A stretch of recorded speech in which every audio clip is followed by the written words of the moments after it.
Hi, I was just going to have a quick play around with this Rigol DP832 power supply just to trace out the output circuit and probe a couple of waveforms and stuff like that. Maybe see if I could possibly find out what's going on, investigate that power on spike a bit further, but got the guts hanging out. And one of the first things I noticed was that suddenly, like, I couldn't see the display, but the fan would suddenly start revving up and then going crazy. And I found out what was happening without even probing the thing is that the power supply would actually reset after a little bit of time. And I'm going to leave it here and just see if it resets. So I switched on all the outputs there, and hopefully, if I won't touch it, because I think maybe, you know, the reset might have something to do with, you know, there might be an EMI issue, the board's all hanging out here, all the wires, some of the digital stuff going here is all loosey-goosey hanging out in the breeze, and maybe that has something to do with it. But anyway, I'm just going to leave it here. There's no load on it, of course, and I found that the damn thing reset. So I'll just leave the video running and see if we can capture that. Usually it doesn't take too long, it only takes like a minute or two. No, as Murphy would have it, it's not going to reproduce the problem. The old white coat syndrome strikes again. I've left it for a couple of minutes and annoying. Anyway, what I was doing is I was adjusting the output voltage in steps just as a first thing, just to see where it got the transformer taps and stuff like that. So maybe if I turn the voltage back up or something like that. Anyway, I'll leave it for another couple of minutes. I don't remember moving it or touching it. I didn't move my multimeter from here out of the shot to here, but I don't know. Better hold my tongue at the right angle. Hang on.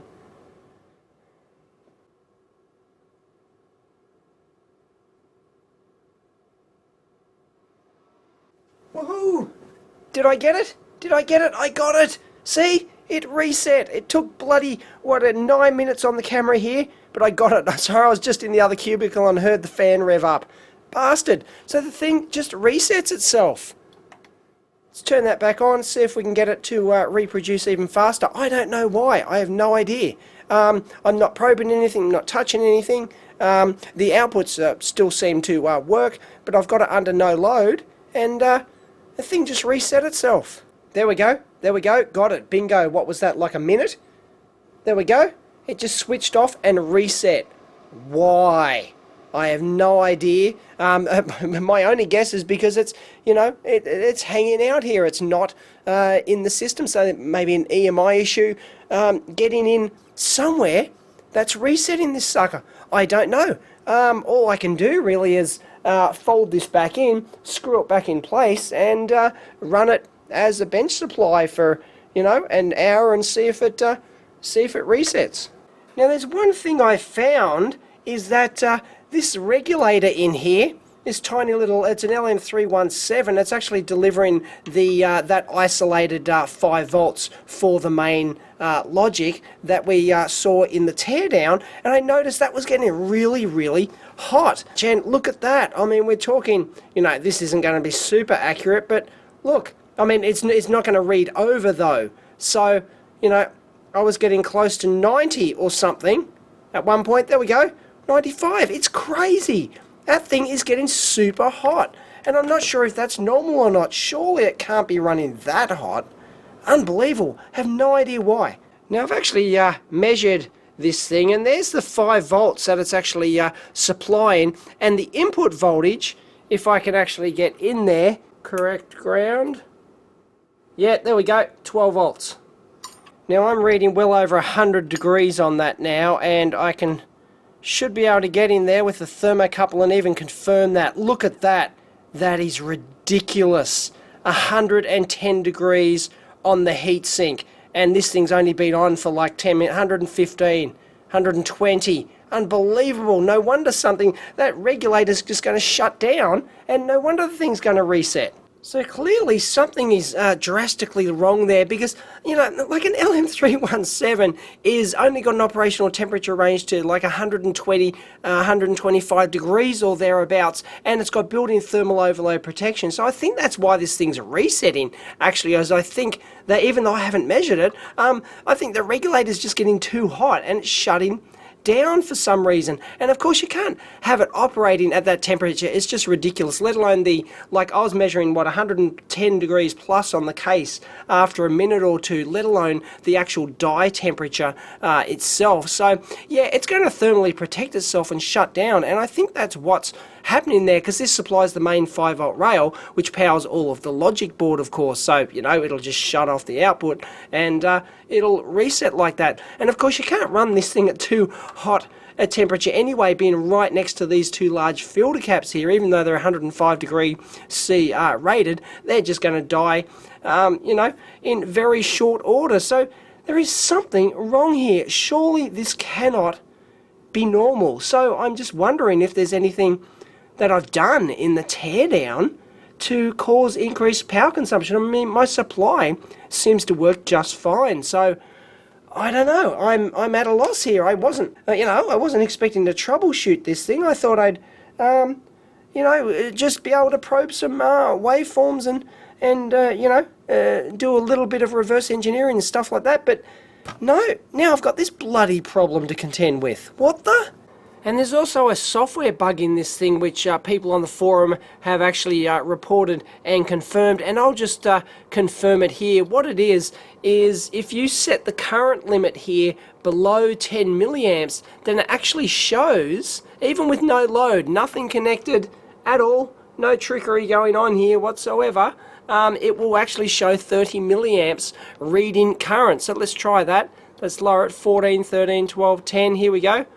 Bang! Look at that. It jumps up and reads 30 milliamps. Crazy. Why? Unbelievable. Of course, when it goes down to 0, it reads 0, but anywhere from 1 to 10 to 9 milliamps, look at that, 30. And then it just goes back to 0 over that. Ah, what's going on there? Now what I've done is put the lid back on here, and well, it's not actually resetting now, presumably because it's got more airflow. Actually, you know, it's sucking in the air through here and out the back. So we're getting some forced airflow there where we didn't have that before. It was just still in the air, and I can still get in here and probe the heatsink in here, and yeah, it rises. It takes some time to get the correct contact on the thing, but it's still running incredibly hot. Check this out. Look at that. We're already up to 90, and remember that heatsink is right next to those caps as well. 92, 93. We're still rising. That's just crazy. And you know, I'm not making the best contact there with the heatsink, of course. So you know, it basically, you know, round it to at least 100 degrees. Gotta be kidding me. And just to make sure I wasn't hallucinating this thing, or that there was some bizarre fault that happened in the teardown or something like that, I decided, just to make sure, I'd put this to the forum, and I've left it overnight, and sure enough, there's a whole bunch of responses from other people. I asked if they could test their units, and they have absolutely 100% confirmed exactly what I'm getting. This heatsink, some people are even getting 110 degrees in the case like this, poking their thermocouple through. Somebody showed a FLIR IR thermal image of the heatsink up to 130 degrees Celsius. Of course, to do that, they have to take the case off, and then there's no airflow and all that sort of stuff. So, you know, much higher temperatures than what you get in the case here. But it's absolutely confirmed it. This thing, the design of this Rigol DP832A is totally flawed. I have no idea how it even made it past the first design review meeting with a bloody 5-volt, 5-volt regulator for the main digital logic operating at a nominal around about 100 degrees Celsius. You gotta be shitting me. It's one of the worst design oversights I've ever seen. It is absolutely awful. This is bread and butter stuff for a power supply. One of the first things you're going to look at is the bloody thermal design of this thing. Verify the thermal design when you're designing this product. Unbelievable. Anyway, definitely confirmed, but what I'm going to do is I'm just going to, I've left this overnight. I haven't powered it up today, so I'm going to switch it on and see if I can get the heatsink through here so it's got the proper airflow coming out the back. Of course, the fan's on a minimum when you first turn it on because it's not loaded. So potentially the heatsink could actually cool down even further when ironically when the outputs are loaded, because then it will turn the fan on at a greater speed. You'll get greater airflow over that heatsink and potentially could actually cool that heatsink down, ironically. But anyway, I'll switch it on, see what I can get. As you can see, my ambient temperature is around about 23 degrees C, which is, a typical office ambient temperature. Now, I've only had it on for a couple of minutes and it's difficult to probe. I've got it going straight through there. I've actually took out some of the elastic between the two filter capacitors there so I could actually get through, and I am probing the heatsink, but it's not ideal contact at all. But as you can see, I mean, you can never actually read too high on this thing, so it's not like I can get bad contact and accidentally read high. So I'm getting 75 degrees C on that heatsink. I've got to put a bit of pressure on the thermocouple just to get, I'm right on the side of the heatsink. Trust me, that's not making good contact at all. So I think the true temperature of the heatsink is greater than that. But we're up to 77 and at the moment, and still climbing. 78. This is not looking good, folks. Here we go. Look at this. 91 degrees. That is just insane, really. I mean, a lot of people might think, okay, what's the problem, right? But it's all about design margin, and you saw what happened when we'll verify this again when we open it back up, but I'm sure that this is causing that 5-volt reset problem. Now, to run something at 90 to 100 degrees, to run a 317 regulator or any heatsink at that sort of temperature for something dumbass like a nominal 5-volt rail to power the digital circuitry in this thing is absolutely insane, because there is no design margin in there.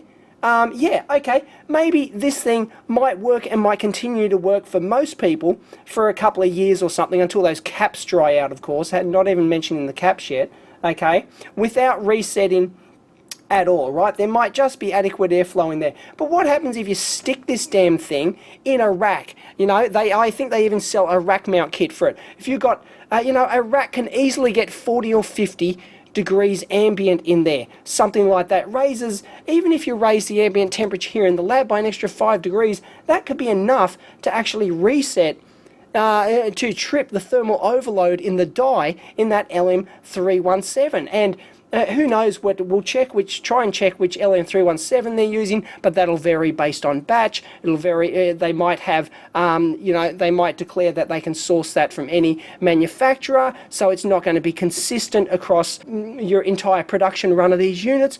All sorts of stuff. It's just crazy. There is no way in hell that anyone could sensibly make a decision that says to run that heatsink at 90 degrees would be a good idea for anything, let alone a production unit like this. It's disgusting. And I've managed to get almost 110 degrees. Look at that, 108. Depends where I wiggle it. Disgusting. Who the hell designs a 5-volt regulator that runs quiescent at 109 degrees C? What a dickhead.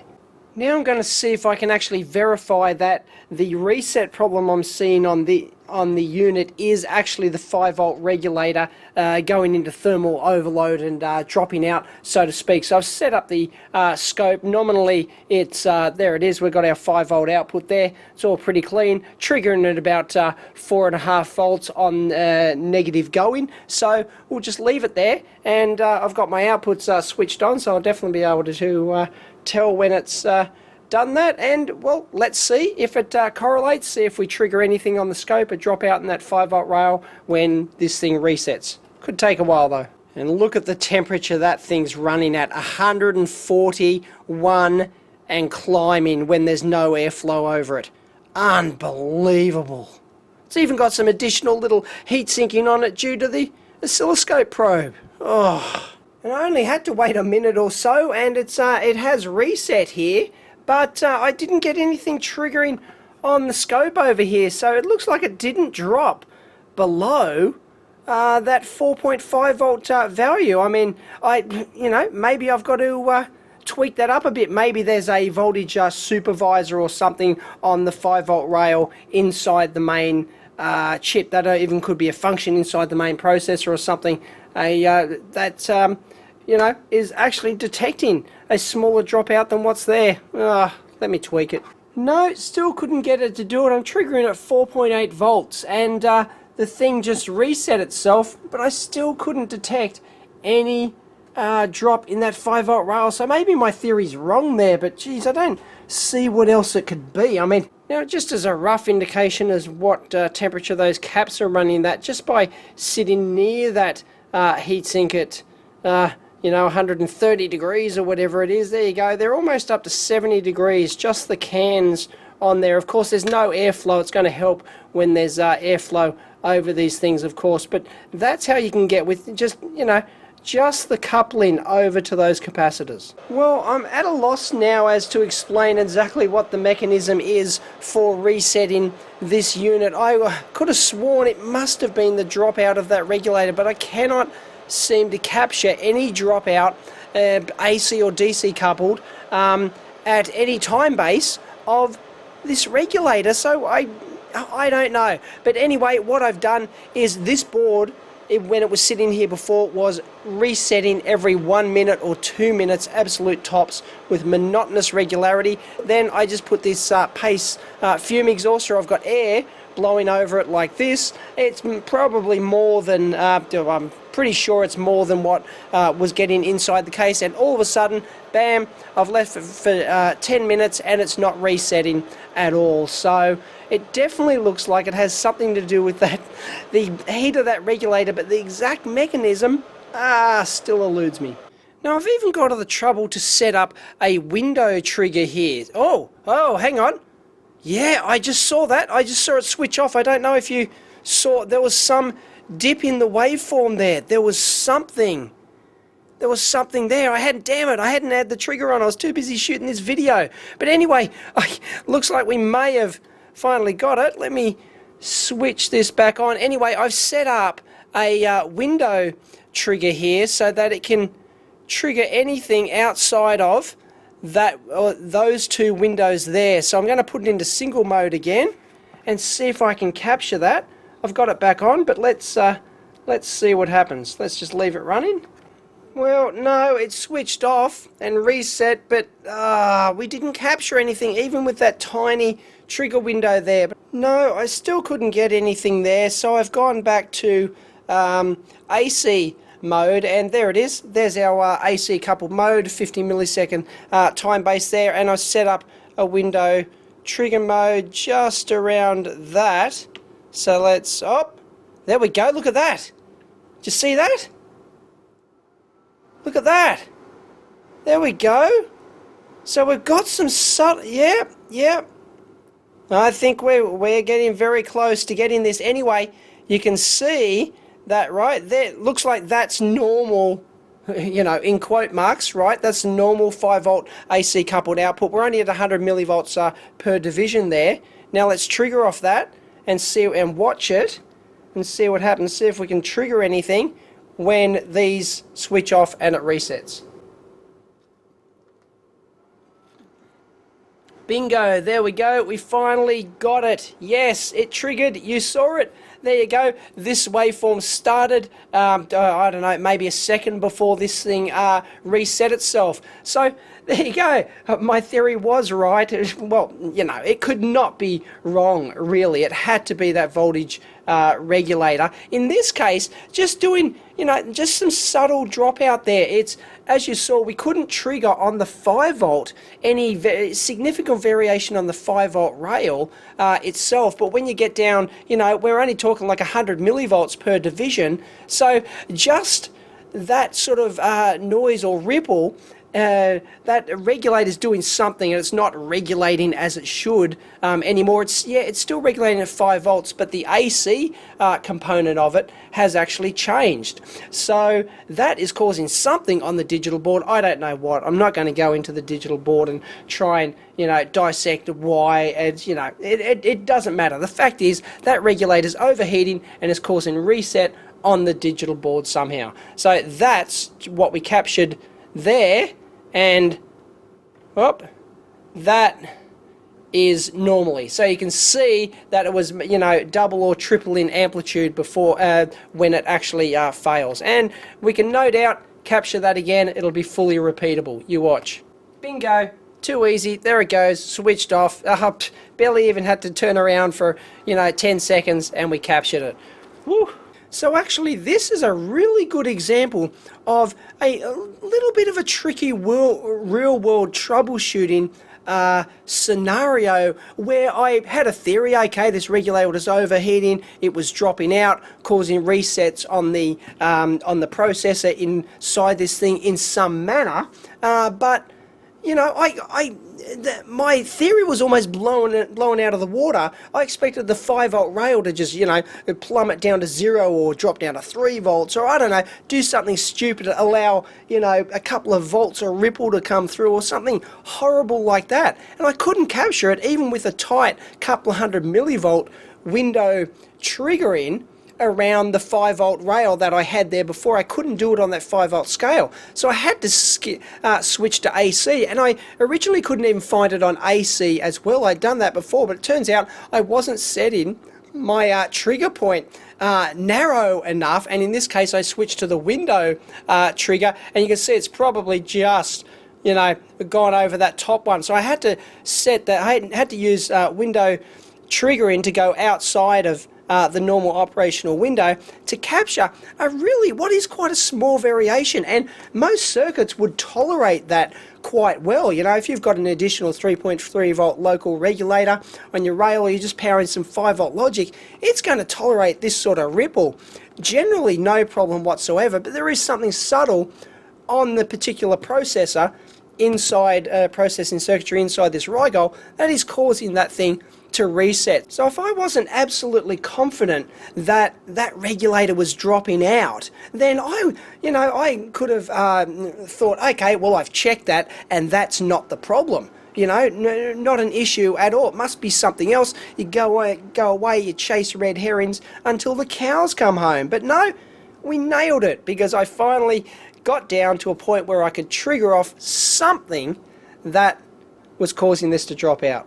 Now, a couple of people have already been a little bit confused by this issue, so I'll make it very clear. This 5-volt regulator that we're looking at here, it has absolutely nothing to do at all with powering these outputs or what load you put on the output, whether you have a load or not. It's a completely isolated circuit with its own tap on the transformer, and its sole purpose is to power all the digital circuitry in the front here. So that applications processor, the LCD, some of the I/O stuff here at the back, that's all there is to it. You can load down all the outputs to the full 195 watts, and the dissipation on that heatsink is going to remain exactly the same. Although, as I mentioned before, when you do load down the outputs, the firmware knows that, or it's measuring the temperature of the main heatsink, but I can't see any thermistor on there at all measuring the temperature of that. It does increase the flow rate of the fan, and as I said, the increased flow rate of the fan could actually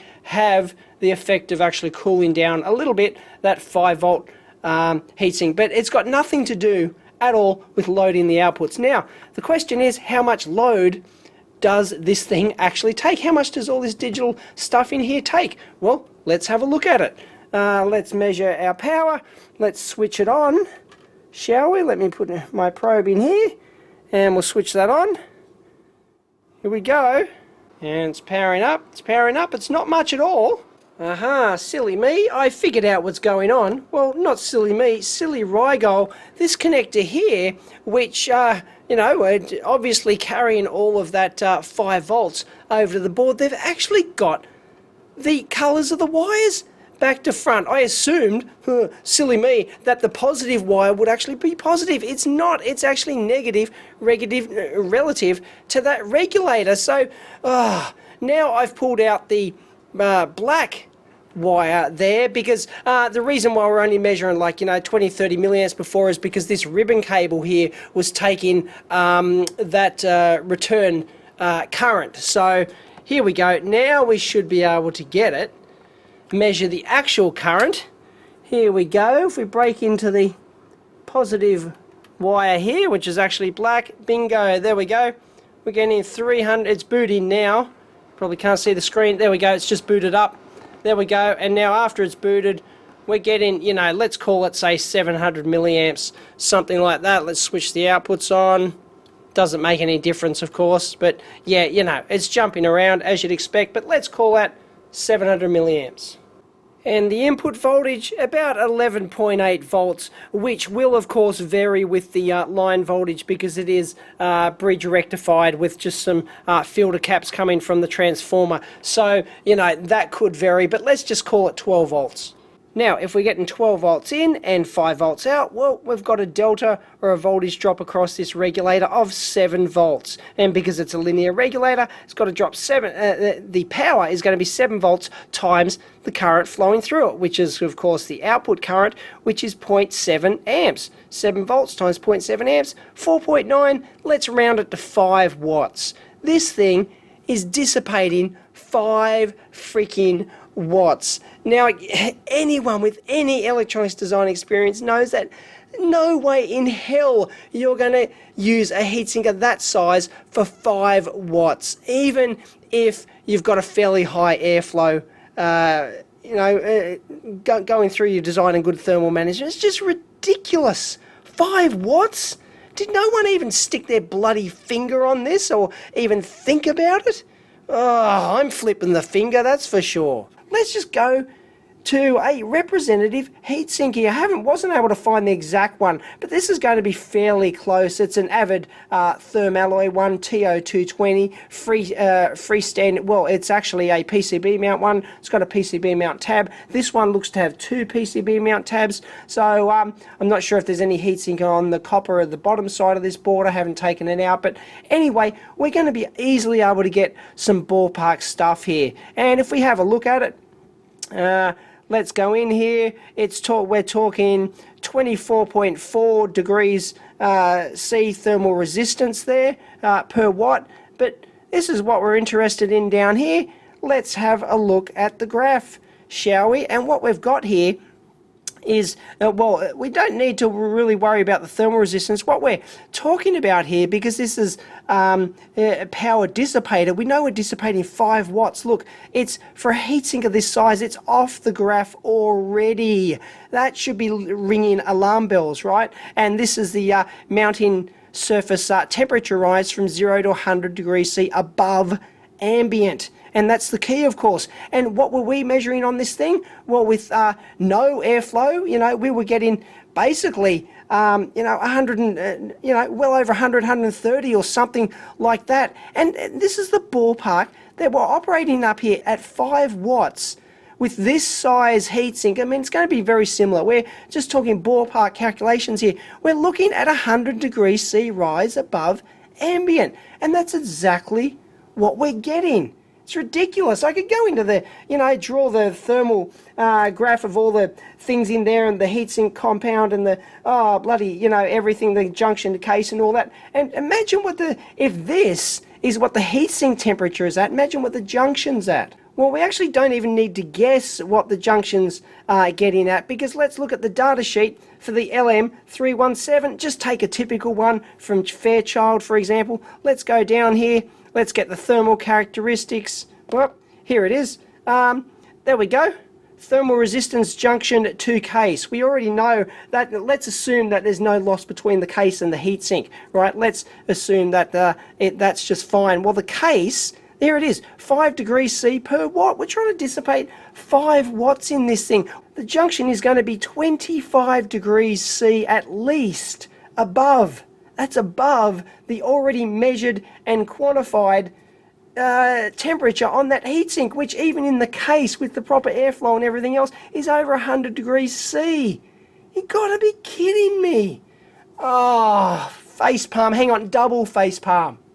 Well, enough of that fiasco. I may as well do a little bit of poking around of what I originally do before I bloody discovered this ridiculous issue. Anyway, I was just going to have a look at just a little bit at the output circuitry here and see exactly what we got. And it is very easy. You've probably already guessed it, but I've drawn a simple Dave CAD here, and this is basically what we've got on the output. We've got the 1000 mic output filter cap right on the front panel terminals, as you saw. I haven't shown the sense wires going back out. They're obviously going back to a sense amp, but yeah, there's nothing in this at all, really. There's no output relay switching, of course, or any sort of electronic, well, there's electronic switching, but it's done by the series pass MOSFET that we've got in here. But we've basically got a big Schottky diode in there. There we go. We've got some Schottky diode protection across the output, as you typically find. Then we've got a couple of MOVs here going to mains earth here. And remember, this output is not mains earth reference. It's actually floating. So these things are going to chassis, earth ground, and then we've got another couple of MOVs on our high side current sense resistor here. So there's our high side current sense resistor. We saw that close up. The traces go off there to, there's our high side current amp. They've rubbed the number off that, the bastards. And of course the output of that will be tied into the constant current circuitry, which then controls the gate. So that'll all be analog loop stuff going on in there. And then we've got a bleeder resistor across here. That's that one down in there. There we go. It's a fairly large one. And then we've got another bleeder resistor across the filter caps. There's our main 3 filter caps up here.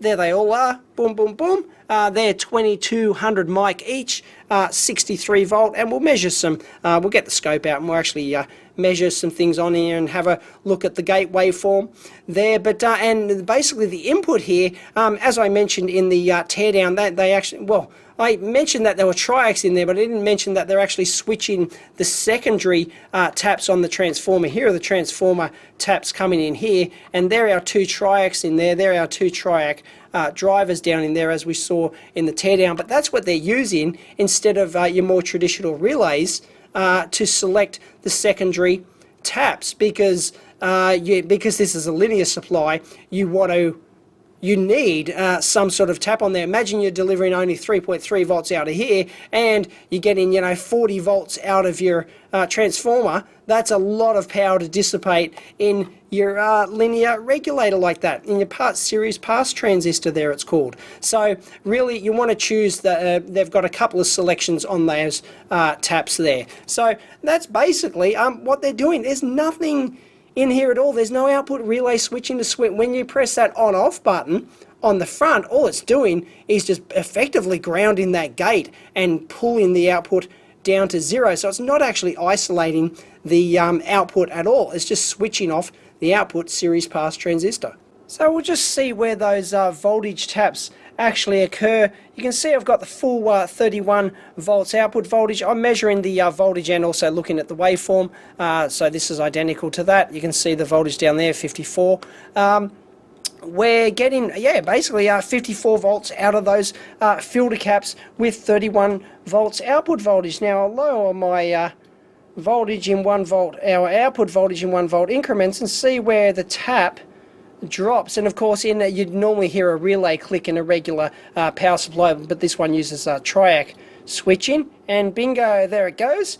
It looks like it when it goes from 21, from 22, once we get down to 21 it drops down to 35 volts. So we're getting a 15 volt delta there, so it's got to dissipate 15 volts best case there. 14, 13, 12, 11, 10, there we go. We've got to drop down to 10 volts, and then we drop down to our next tap, which is about 17.5 volts. So there you go, and they will be the 2 taps. We won't find any more than that because we've only got 2 triacs on this thing. And as we saw in the teardown, there is only a single TO220 MOSFET in there. And, you know, a lot of people are probably going to argue, well, you know, 90 watts is this particular channel. This is one of the 30 volt 3 amp channels, so 90 watts dissipation. Is this enough heatsink and airflow? I don't know. You could try and get the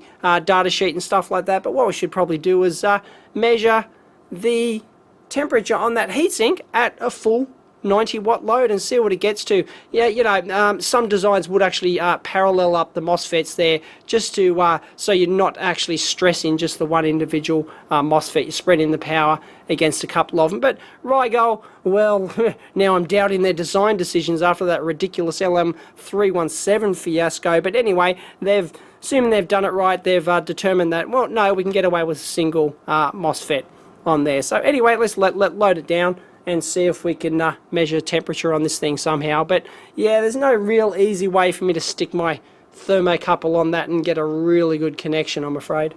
And just as we saw in the review, it can't actually deliver the full 90 watts on that channel, but I was able, it just, you know, shuts the voltage down. I was able to get, you know, 85. It can do a couple of watts more than that, but that'll do. 85 watts output, so I'm drawing 85 watts. I've got the lid kind of sort of closed, so we're getting extra airflow over the top instead of through here, but it's going to be, you know, it's going to be reasonably close. And I am probing the main filter cap as well, and as you can see there, we got 10 volts per division, 10, 20, 30, 40, so, you know, 46 volts minimum. There's plenty of margin in there for the ripple. And some initial probing of the heatsink there, it's at least to 45 degrees, so, you know, as I said, it is quite difficult. I'm not going to get in there and actually, you know, I can't really probe the MOSFET itself.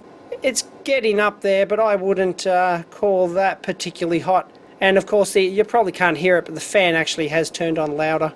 And we have been able to hit 70 there, so there you go. I don't know, you know, I'm not going to go into the full thermal calculations, but that, you know, that's not too bad. That's what you'd expect, really. You know, that's the ballpark of what you'd expect for a full load on this thing, so, you know, not a problem. And I just took that back out, and with no airflow, it's jumped up to 84. It's a bit hot, but, you know, there's no airflow, so you'd expect it. Okay, I'll have a quick probe of the gate of the series pass MOSFET there, and as I said, that actually switches the output off and on, and we'll actually see that here. What I've got dual channels here. Channel 1, which is the yellow waveform, is the gate voltage. There we're at 5 volts per division on both channels, so 5, 10, 15, 20, 25, 30 volts output. By the way, set 30 volts there. The output is actually switched on at the moment, and as you can see, if you switch it off, run it, there we go, we can see our output, and channel 2 is our output waveform, so our output voltage. So we're smack on 30 volts there, and if we just single shot capture that, bang, there we go, we can see the rise there. There's got some little something happening down there, I'm not sure what, but anyway, that's still, there's no overshoot on that output at all. It's ramping up. The output ramps up to 30 volts, and of course directly controlled from the gate voltage. So if you actually bring that up, you'll find that those two waveforms are virtually perfectly superimposed there, because there's, you know, there's nothing else switching the output. It's just that actual gate series pass transistor via the gate there. And I'm afraid I'm no real closer to that turn on glitch when you actually power the thing on. So I don't know, that was the aim of this when I started this yesterday, was maybe to get down into that detail, but who cares now? I mean, we've got that showstopper, which is the bloody LM317. And here's another thing, the LM317 they're using, check out the ridiculously thin tab on that. That is just one of those really pissant thin tab ones. Absolutely horrible. And you can see the difference on these two devices over here, whereas this has got like a normal thickness tab on it. That's what a, you know, a proper well-designed TO220. These ones, little pissant thin tabs on them. Look hopeless. So that LM317, I mean, you've just got less thermal mass right there. And for the record, that looks to be an ST brand 301, LM317T. And I checked the data sheet for the ST brand LM317, and just like all the others, maximum junction operating temperature is, around about that 125 degrees C mark. And we've proven by measurement and based on the data sheet values, the junction to case and that sort of stuff, that they're operating above that. They're operating above the recommended junction temperature. It's just a complete fail right there. So there's something I wasn't expecting when I started probing this thing yesterday. I noticed an issue where it would reset. I tracked it down to a bloody overheating, piss poor designed 5-volt regulator for the main logic. Can you believe it? Bloody ridiculous. I'm pissed off. This is a huge, serious design oversight. No one in their right mind would deliberately design a little LM317 with that pissant heatsink to run at 5 bloody watts and think that you can get away with it right next to the output filter caps. These power supplies are going to fail in the field, no doubt about it. Probably even see the resetting feature I had, or in a couple of years' time those caps are going to dry out. It's just absolutely shocking how this thing even made it past the bloody design review meeting, let alone into production, let alone into people's hands. How many months has this thing been on sale for now? And well, yeah, okay, nobody's found it. Okay, maybe a few units, I don't know, might have experienced issues that we haven't heard of, but this is a huge, very serious design oversight, and Rigol need to explain what the hell happened here. And I don't think they can explain this away. How? Like, apart from we missed it, or we swept it under, or somebody found it and they were told to, no, it's not a problem, shut up, go back to your bench, And it's ridiculous. 100+ degrees C on a regulator, and just quiescent static current driving the thing, as measured by multiple people through the case with the proper airflow. Yeah, they'll probably do like a firmware upgrade. Oh, we can fix that firmware upgrade. Make the fan run all the time.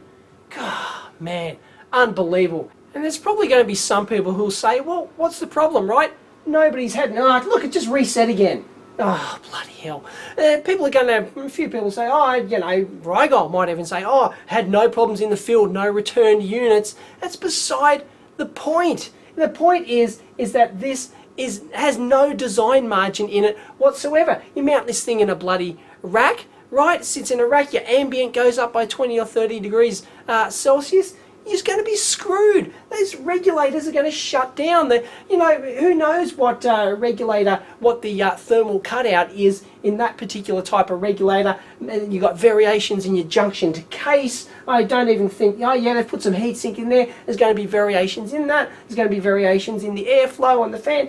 Huge variations. Going to be variations in the life of those caps and all sorts of stuff. It's just, it's just bad engineering. It's not going to work. Needs to be fixed. Anyway, Rigol, please explain, because this power supply now gets a huge thumbs down until this problem is fixed. And I think it needs to be fixed before you sell any more of these bloody things. Unbelievable. What can you do? Well, it's tempting to sort of move that 5-volt reg over to an existing heatsink on here, but then you break your isolation stuff between your isolated 5-volt, which powers the digital, and your output, so that's not really going to work. There's a couple of mounting holes in there. They probably could solve it by manufacturing some sort of custom heatsink or something which goes in there, and yeah, that'll probably be a fix. Maybe, it probably would be a half reasonable fix if they upped the size of that heatsink by 4 or 5 times or something like that, but it definitely involves something custom. Other than that, you'd probably have to relay out the board or something like that. This is clearly unacceptable. Urgh. Anyway, let's see. I'll definitely let Rigol know about this, and let's see if we hear back from him, because this is just complete and utter shit. Catch you next time.